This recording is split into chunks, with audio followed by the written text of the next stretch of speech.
ఆపత్కాలమందు యెహోవా వానిని తప్పించును. నేను ఈ వాగ్దానాలు ప్రకటిస్తుంటే ఆమేన్ అని పలకండి. ఆపత్కాలమందు యెహోవా వానిని తప్పించును. ఆమేన్. యెహోవా వానిని కాపాడి బ్రతికించును. ఆమేన్. భూమి మీద వాడు ధన్యుడగును. ఆమేన్. వాని శత్రువుల ఇచ్చకు నీవు వానిని అప్పగింపవు. ఆమేన్. రోగశయ్య మీద యెహోవా వానిని ఆదరించును. ఆమేన్. రోగము కలుగగా నీవే వానిని స్వస్థపరచుదువు. ఆమేన్. నీ సన్నిధిని నిత్యము నన్ను నిలువబెట్టుదువు. ఆమేన్.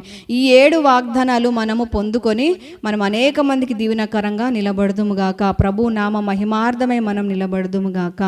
ఆమేన్. ఇవన్నీ విన్నాం కదా, ఎంత సంతోషం, ఎంత మంచి వాగ్దానాలు కదా. అయితే ఇవన్నీ స్వతంత్రించుకోవడానికి ఒక కండిషన్ ఉంది. ఒక కండిషన్ ఇదే.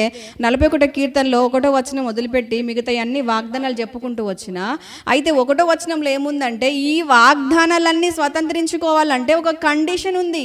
ఆ కండిషన్ ఏమిటి? కండిషన్స్ ఏంది? మంచిగా ఉన్నాయి, వాగ్దానాలు బాగున్నాయి, అవి పొందుకోవాలంటే కండిషన్స్ ఏంది? ఇప్పుడు మార్కెట్లో మంచి మంచి కూరగాయలు ఉన్నాయి, ఫుల్ చాలా చాలా ఫ్రెష్గా ఉన్నాయి, ఏ వంకర లేదు, ఏమంటారు చిన్న మరక లేదు, మచ్చ లేదు, కూరగాయలలో ఏ కుళ్ళిపోయిన పరిస్థితి లేదు, ఎండిపోయిన పరిస్థితి లేదు, వాడిపోయిన పరిస్థితి లేదు.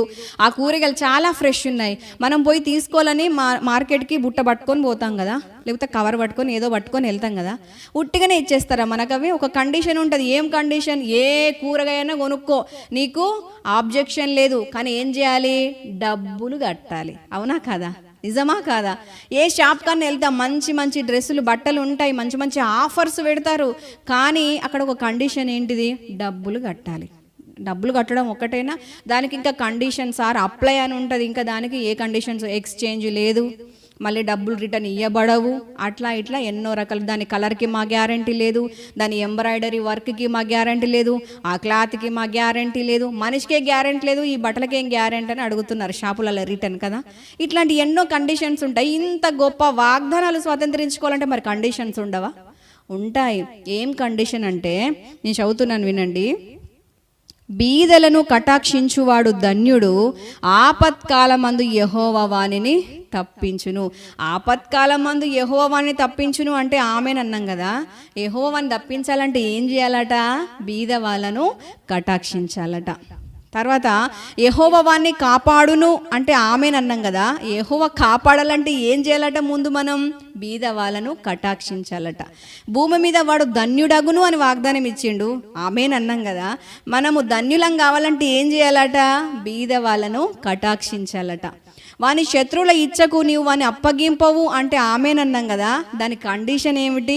బీద వాళ్ళను కటాక్షించితేనే శత్రువుల ఇచ్చకు అప్పగింపబడం. తర్వాత రోగశయ్య మీద యెహోవా వానిని ఆదరించును అంటే ఆమేన్ అని పలికినాం కదా. దాని కండిషన్ ఏమిటి? బీద వాళ్ళను కటాక్షించాలి. రోగము కలగగా నీవే వాడిని స్వస్థపరచుదువు అంటే ఆమేన్ అన్నాం కదా. కండిషన్ ఏమిటి? బీదవాన్ని కటాక్షించాలి. నీ సన్నిధిని నిత్యం నన్ను నిలువబెట్టుదువు అంటే ఆమేన్ అన్నాం కదా. కండిషన్ ఏంటిది? బీదలను కటాక్షించాలి. ఎవరైతే బీదలను కటాక్షిస్తారో వారు యెహోవాకు అప్పిచ్చేవారట. హల్లెలూయా.